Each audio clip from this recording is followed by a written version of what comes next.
Welcome back to Invested in You. My name's Jack. And I'm Jack. And we are back. We have a special guest today, Shanayu, longtime friend, one of the OGs of ML Capital back in October. He was the VP of Finance. He's joining us today. He's majoring in economics at the University of Toronto. We want to sit down, get some of his takes, some of his opinions on the current interest rates, the economy, how the markets are doing. And we're really excited to talk to you, Shanayu. Yeah. How's it going? Thanks for having me. Yeah, I'm no very problem. happy to be here. Now we've tried to get you on a few times, and we had some scheduling conflicts, and I'm glad we can finally sit down and have a chat. Yeah. Yeah, I had a class every time you did this podcast last semester, so I never could come. Yeah, you're a really busy guy. Yes. And, for the members who don't know us and don't know you, would you mind, giving a little introduction on yourself, who you are, what your interests are, what you're majoring in, and why you're here with us today? So I'm third year over here in UTM, and I'm studying financial economics. Initially, I was doing commerce, but since my interest shifted towards more maths, I then found out that financial economics might be a better fit for me, and I really like it. I think it's a very good program. It really separates you from the other people, because I think in commerce there's 600 people, but in financial economics there's only 15. Yeah. So it's it's separates wild. you. Just because of the math aspect, there's so many less people in finance eco. So that's really cool. That's what it is, eh? Right? That's the deciding factor, is all the math that's required. Do you believe that it's a barrier for most people? I think it might also be that you have a second year post, and usually people don't want to study for 2 years and then get inside post. Whoa, I did not know that. There's some uncertainty that anything can happen, right? So you have to study for 2 years, and then what's the requirements? The requirements are not that high. Yeah, because I remember for commerce post, it was around an 80. You had to have an 80 average cutoff. I think they reduced it now. I know really? some people they get in with the minimum 63. Oh wow. Yeah. Okay. That's a big difference. So it's because different. they only increased it during COVID. Yeah. Mm-hmm. Well, you're in economics. We've seen a lot of crazy things that hasn't happened in years. Interest rates are at the top of everyone's mind. They're the thing driving a lot of political decisions too. We've seen the central bank hike, and I was actually just reading an article the other day talking about where bonds are going, and you're seeing a shift into a lot of long-term bonds right now because they expect rates to drop soon. What are your thoughts on that? You think they're going to come down? I think they should, but it depends on when. I think maybe end of the year might be. Yeah, you want to think that if you can have a few quarters where inflation stays stagnant, that's when you're going to be able to start dropping those rates. Yeah. And just to hop in on this, one article I also read was that, the markets, they're very highly correlated with the interest rates. As interest rates rise, it's more expensive to borrow money, and thus it's harder to invest in these companies. Yet the market's still going up when we haven't seen this large interest rates slash like we were expecting. For months now, maybe even a year, the market has been expecting the government to lower interest rates drastically, yet they haven't made that step yet. But the market still seems to keep going up. So it's really interesting when that slash does happen, if the markets are going to continue to grow like they have been, 22% growth last year, or if it won't have that big of an effect because it's still been going up even with the high interest rates. It's kind of weird. I feel like you're in this limbo period of you've got half the population going, this is the worst the economy's ever been. And then you've got anyone who has money in stocks going, what are they talking about? Yeah. Unemployment's super low. Mm-hmm. It's just weird because you see this massive amount of inflation and you go to the grocery store and you go, holy, I can't purchase things that I was originally buying. Mm-hmm. But then you're seeing all these other economic factors completely disavow that. Exactly. It's strange. Yeah. In Canada, you go to the grocery store, you look at the eggs, you look at the milk. There's a noticeable difference in the prices of these goods. And when you think of, the consumer price index, the basket of goods and inflation, it's been, unprecedented, the amount of inflation we've been seeing in Canada. Do you think it's at all possible that we might see some deflation in the country? Or is that not even in the realm of possibility, in your opinion? I think it might not be possible. but you never know. Like, before you were saying that the market bounced back very quickly, just within 1 year. And usually, like, the business cycle, it's 8 to 10 years, like 6 to 8 years long. And this one is very short. It's very interesting. Everything's moving at like a crazy pace compared to historical lows and highs. But you know what that means is it will again come down sooner. Yeah. Sooner than 6 years, 7 years. Yeah, I'd also think that like a lot of that has to do with new tech being involved in trading. You're seeing, especially like in terms of market makers, the ability for them to do high frequency trading has allowed for stocks to really reflect what their true values are. And I think that is also why you're seeing quick bounce backs a lot of the times. These don't drop for a long period and then stay up for a long period. You're seeing relatively faster evening out of their actual prices. Yeah, just to jump in on the technology that you mentioned, AI. What an incredible piece of technology that is revolutionizing so many different companies. That you just can't even stop. Like no one can stop talking about it. No, it's impossible because it's so relevant and important to all these different companies. I'd love to just briefly talk about some of the standout ones: Adobe, Salesforce.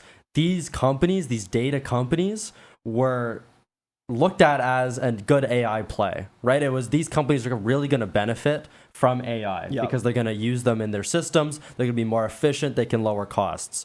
Recently, and by recently, I mean just in the past few weeks, these companies have been hit hard. Adobe, year to date, down 26%. Wow. In the past month, down 10%.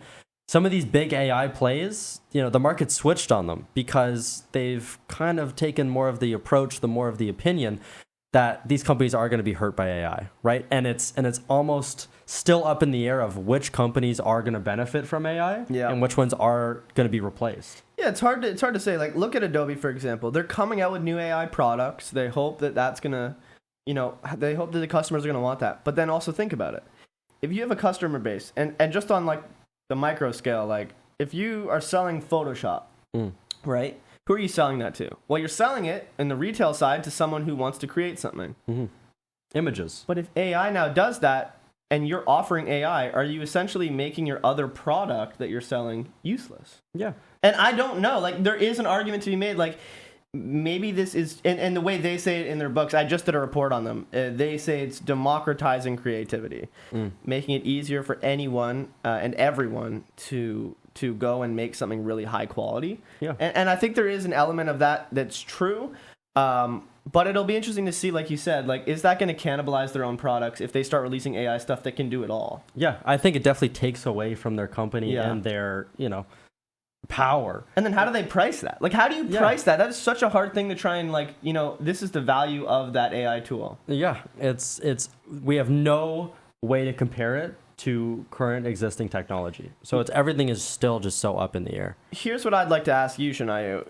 We've seen in the past, like Jack was saying, massive increases in AI companies. A lot of them being part of the Magnificent Seven. Correct. Which right now take up 50% of the market's rate of return. Yeah, it's absurd. They're basically a little bit higher. They're pulling a 500 company portfolio on the backs of just them. Yeah. What do you think isn't tech related that is going to benefit from the explosion of AI? And I'll give you an example. I have a belief that utility companies are going to see a lot of play in the future, right? You've seen them stagnant for the last few years. These companies right now, like, for example, NVIDIA, they've got to get power from someone. That's a good point. Right? Yeah. And now look at their market cap. They're going to need to start building new facilities. Yeah. Those facilities are going to need power. Yeah. Construction companies. Yeah. Building these facilities. I think that that sector might really benefit from these 7 AI companies that are, it's not AI, but 7 tech companies that are blowing up right now. Yeah. Would you have an opinion, or have you noticed any trends in other industries which might also be benefiting from AI, not directly but indirectly? I haven't been following that too much, but I've noticed that, like, AI is, every company is going to depend on AI in some way. Yeah. So I don't know if you remember, but we did a case competition where I think the company was Canadian Tire. Canadian Tire. Yeah. And they use like I think AI to manage their inventory. Yep. Yeah. So in a way, like every single company in each sector is going to depend on AI. Totally right. That's a great example. Yeah. I think you're going to just start to see slow rollouts and everything, and you're already seeing it, right? Like, you're seeing chatbots, you're seeing, I don't know if you've ever called Apple. If you call Apple, they have a completely autonomous guy that you talk to. No way. That is not a real person. Really? Yeah. An And- AI person? That can, like, basically take you all the way to the end where you then get connected finally with just a dude. And some of those are so good They're so good. that you don't even know that you're talking to a robot. I get worried for a lot of old people that maybe aren't up to date on tech, or maybe because I could get fooled by that stuff. Yeah, absolutely. And if I'm getting fooled by that stuff, Think of someone vulnerable. I mean, I know that they have there's these AI models now where you need just around like 30 minutes of someone's voice, and you can fully train a model where now you can live speak, and then it converts it to the other person's voice live, like real time. Mm-hmm. Imagine you get a call and it sounds like your mom or your sister or your dad, like Yeah. in distress, and they need something. You're gonna gonna do that's whatever. crazy. Yeah. And it goes back to how do you put a price on that? Yeah, I don't know. Right? What company is going to create this technology and sell it, and how much do you sell it for? Is Yeah. it $1,000 a day? Yeah, Because it's unprecedented. you're gonna see it too in it's already happening in the music industry big time. You've seen there's a guy named Glorb, I think, who is on Spotify, and he makes like these SpongeBob remixes. Mm-hmm. Have you seen these? Incredible haven't. use of AI. Do you know like maybe 6 or 7 months ago when everyone was originally dropping like these AI songs and everyone's going, they're not good, no one's gonna listen to them. This guy is making AI music with SpongeBob's voice, and they're getting 20, 30 million streams on Spotify. I mean, we're seeing it happen live in front of us. Yeah. It will take over. Yeah. It's just a matter of how, when, and who is going to get all the money. Genuinely, in my opinion, it's the companies that have been mining data for the last 5-10 years. Google, Apple, Microsoft. Yeah, Yeah. these are the big players. That's gold. Yeah. At this point, data is gold. Yeah. Once you can replicate a person, they're Yeah. gonna create AI people of Yeah. of us, and then they know exactly our buying habits, our trends, our preferences. Yeah. And they're gonna use AI to filter through all of that and know how to market to us very efficiently. It's insane. Like, you've taken eco courses. You're aware of producer consumer surpluses. They will squeeze the consumer out of every bit of surplus they once had, and it will all go to the producer. Mm-hmm. It's gonna be wild to see how they do it, and I think I think soon enough you're gonna start seeing individual pricing like you've never seen it before. Wow. Where they Yeah. know you, they know your cookies, they know how you act on platforms, your watch time on certain things, your engagement on certain ads, Yeah. and you will have to pay what they know you're willing to pay, Yeah. and they will squeeze you for every bit of consumer surplus you had. Yeah. So you only just get the product and you don't have any extra benefit. Yeah. It's gonna be wild to see. Yeah. Because you know those models, right? If you have a pure monopoly, you can squeeze all the consumer surplus out, and Absolutely. basically you can charge the highest price. Or if you have a situation where, if I knew how much exactly you were willing to pay for this roll of tape, Yeah. Why wouldn't you charge it? I would charge that, Yeah. And I would buy it. and you'd buy that, and I Because, would yeah. get the most out of it. Yeah. If I charge you $1 less, you now gain $1 of utility on top of getting the tape. Exactly. I've saved $1 Exactly. by purchasing that. In essence, in the economy world. So now imagine if on a larger scale you could figure out what everyone exactly is willing to pay. You could be charging the same banana. For one person, it could be 16 cents. For the other person, they're like, I'd pay $1.30. Mm-hmm. And you're squeezing all the money out. Yeah, it's already happening. I think. Yeah. I don't know if you have heard, but Coca-Cola charges more in summer than in winter. I did not Yeah. know that. But Makes sense. I'm not Yeah. surprised.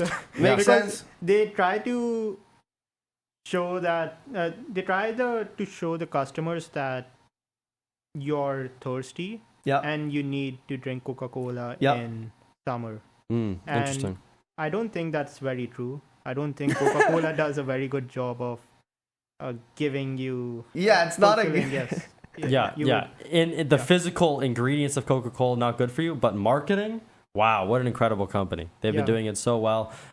They've been marketing themselves as so, the drink of choice for so many people when in essence it's just sugar water. Yeah, I think we learned about it in marketing this year, but I can't believe that Diet Coke and Coke Zero are essentially the exact same product. Just one has a black can and one's in a silver can. Yeah. And- And that depends on they do that based on gender. Yeah. Right. A man, this is from their marketing department. A man is more likely to buy a product if it's in the black can. And you'll see if you watch their advertisement for it, Yeah. they do all the stereotype stuff around the marketing. They'll have for the Coke Zero, which is the black can, they'll have all of it being catching footballs, doing all these manly activities, right?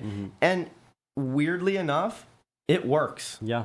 Like it works. They have divided the market, and like if you look at the, can you pull that up? I'd love to. Look at the demographic of Coke Zero buyers Yeah. versus Diet Coke And buyers. anecdotally, my dad buys Coke Zero. Yeah. Right? It's the same thing as the other products, but wild. he purposefully chooses to purchase the zero version. And Jack, if you don't mind quickly explaining, the diet version is targeted towards women. Yeah. Right? And again, it's the same product. So they've got the silver can. A lot of their original advertisements, once again, stereotypical. They were wearing fancy dresses, and the commercials were super pretty and effeminate to their standards. And that was the original one they released.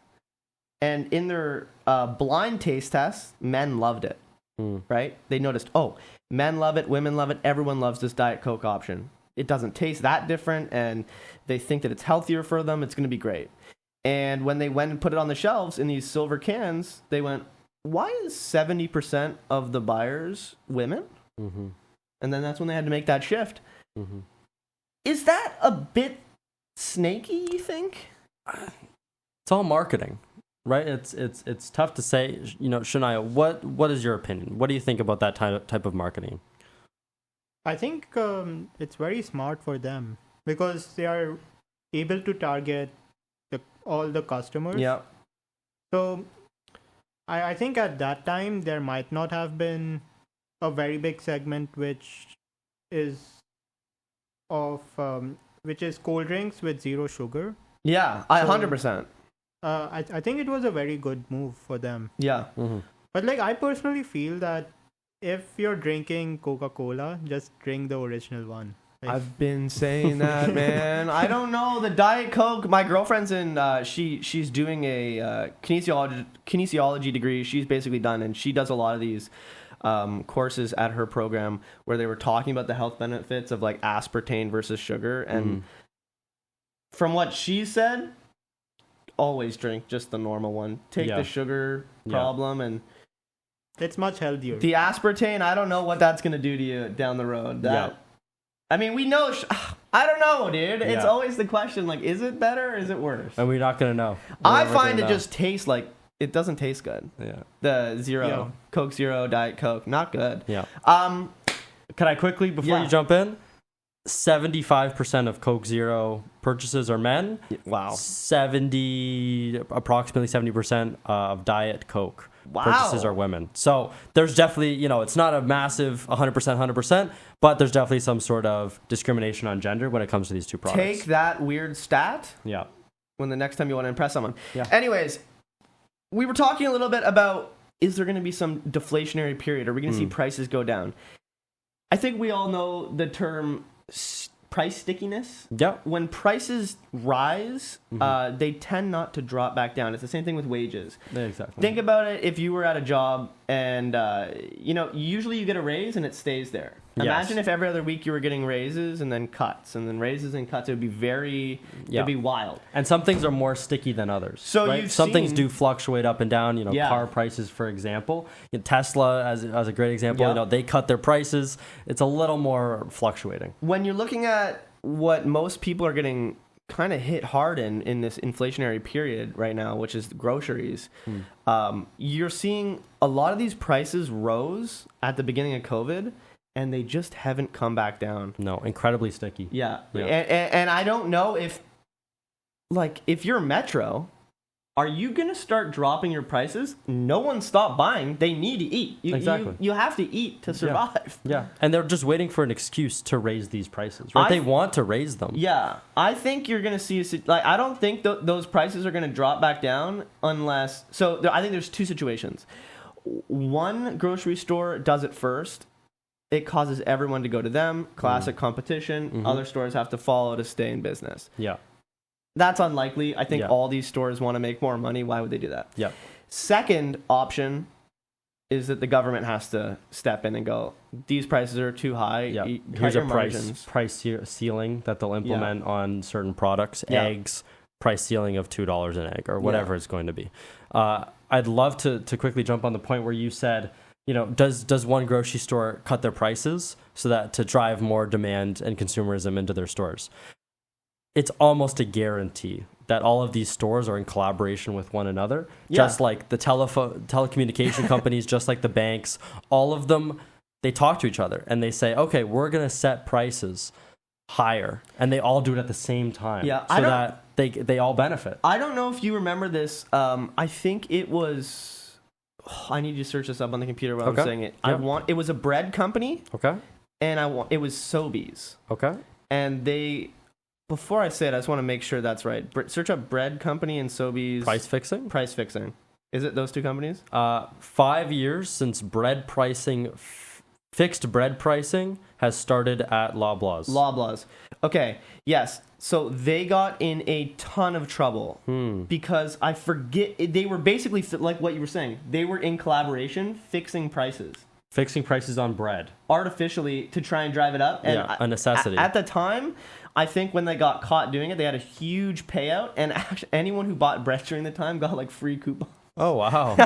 Wow. To try and pay them back. Yeah. But they probably still benefited, right? Yeah. Like, and a lot of the time you see when you think of price fixing, it's not even essentially that like the owner of a Loblaws and the owner of a Metro are actually talking to each other.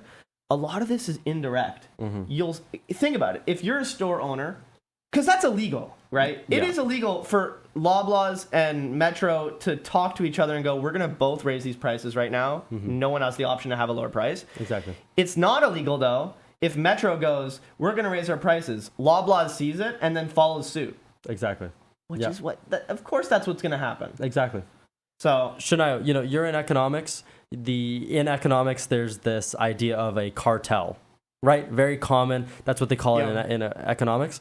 I'm curious if you could maybe go into a little more depth of, what cartels do to price fix, maybe some of the strategies that one cartel, stealing in a cartel, for example, how that affects the overall result of this collaboration.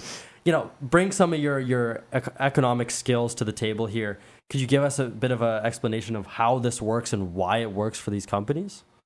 I feel like it just makes sense for the businesses. If there is a chance to increase the prices, they would do that. And in the case of when there is less firms, there is a higher chance to get more profits. totally. Yeah. Totally. It gets a lot harder when there's 100 firms because, like you were talking about in that cartel example, one of the big problems with a cartel is how do you make sure everyone follows what you want, right? Because if one company gets out of line, it's game theory. If one person gets out of line, they can make a bunch more money, right? Yes. Than everyone when they're with the cartel. Yes. But if they do that, the cartel falls apart, and then everyone's back to making not as much. Exactly. Yeah. There's the idea of do we collaborate or do we steal? Yeah. Right? And exactly what you're saying, where if one person steals, they do make money in the short run. But in the overall longer term, which all of these companies are going to be in, these are talking about large companies going to be around for decades, they want that collaboration. They want to benefit in the long run, even if they're sacrificing some of the short-term profit if they were to decrease prices and increase demand. Yeah. It's wild. Yeah. Shifting gears a bit, we saw a couple years ago, it's a couple years ago at this point when Silicon Valley Bank had a bank run. It was 1 year, yeah. It was 1 year ago? Yeah. I'm doing a bunch of new research on this and how it works in the States. One of the big models they use in economics to kind of classify the bank run is the Diamond Divbrig model, which I'm sure you're aware of, Shnayu. Basically, bank runs, we all know it's when too many people want to pull their money out at the same time and the bank is insolvent. They can't essentially give all those people their money back right away because it's held up in long-term investments. And then the bank goes bankrupt because everyone's trying to pull their money out at the same time. Their investments go bad. What happened with Silicon Valley was that they had super long-term investments when everyone was trying to pull out. Exactly. And it caused a bank run. Yeah. Yeah, they didn't have enough liquid funds in order for customers to withdraw their deposits. Yeah. And so they just didn't have the solvency. And so they had to sell some of the long-term investments at a loss. Really, really negative for the company. They didn't have enough funds because they were selling at a loss to actually pay back their customers. Exactly. So switching gears a little bit, Shnayu, you called into the show 6 months ago talking about this really fascinating paint company in the Indian markets. I'm curious, could you bring it back? Could you explain to the members first how the Indian markets work back home, and then talk about this company specifically? Yes, sure. So India is still developing, so the markets over there, they are not too similar to the market here. Yeah. So when you talk about having a recession, it's mostly affecting the Western world. Okay. So Why is that? What's different in those markets? In the Western worlds, like I think that it's already grown at a very high, like it's already at its peak. Mm-hmm. So there is it's much harder for the economy to bounce back, from what I know. And in the developing countries, like when we talk about the interest rates, usually like it's around 5 to 10%. Whoa. Yeah, that's Really? pretty normal. Yes. That's amazing. That's crazy. So it's that high usual? Yeah, it's usually that high. That's Wow. amazing. I'm surprised that that's the case because you'd think that in somewhere that's more developing, You'd think they'd they want would have investment. low interest rates to drive investment. 7%. Whoa. No, you're right, Shnayu. It Yeah, is. 7% is their long-term interest rate right now. Oh, okay. 7.15%. And he was saying that the inflation is essentially double what we'd want to see here because we're used to 2%. So like 5 to 10% inflation, wild. That's wild. So this company that you're really passionate about, a paint company. Could you tell us the name? It's Berger Paints. Okay, and tell us a little bit about it. What's interesting about them? What do you think drives their growth? Do you think it's a good play? Does AI affect it at all? Could you explain it a little bit? That was in fact the first stock that I picked. And at that time I didn't really know anything. So I that's just classic. saw- I did the exact same thing. Just the first company you The see. first company I bought was based on nothing. Yeah. No fundamentals, nothing. Yeah. And it's actually one of my highest performing stocks. Exactly. Sounds like it's the same with you, Shnayu. Like, Yeah. what makes this company so special and growing? I think what makes it special is that it's one of the biggest companies in the paint market. Yeah. Are they But- a paint maker or do they actually do paint? Yeah, they make paints. They make paints, nice. Yeah. And they export those or are they mostly sold in I think it's mostly used inside of the country. nice. Okay. Yeah. But did you know that paints are made from petroleum? Whoa. Or like, Oil. Really? Yeah, oil. Yeah. Really? Is there a lot of oil in India? Not too much. Okay. But that's the thing. I didn't know anything about this. And when I talked to my dad about this, like it wasn't like a lot of money, but when you're investing, you need to know everything about Yeah. the Yep. company. Yeah, because And- at that point, if you're just throwing your money in there, you don't know that the cost of what they're creating is completely controlled by oil prices. Yes. Yeah. That's gonna Dramatically? alter if you're going to buy or not right now, especially with oil prices being at what they are and OPEC. Yeah. You want to stay up to date on that stuff. You want to know how it's going. You also want to know sanctions, trading between these different Yeah. companies. If there's no oil in India, that means they're importing that, Yep. or they're exporting their servicing their manufacturing to a different company. Yeah. Introduces so many more complications. Yep. How they actually create their product, because if you're not getting a steady supply of your manufacturing materials, then that really greatly affects your end finished product. Yeah, because in this example, right, you could see this playing out in a bunch of different ways.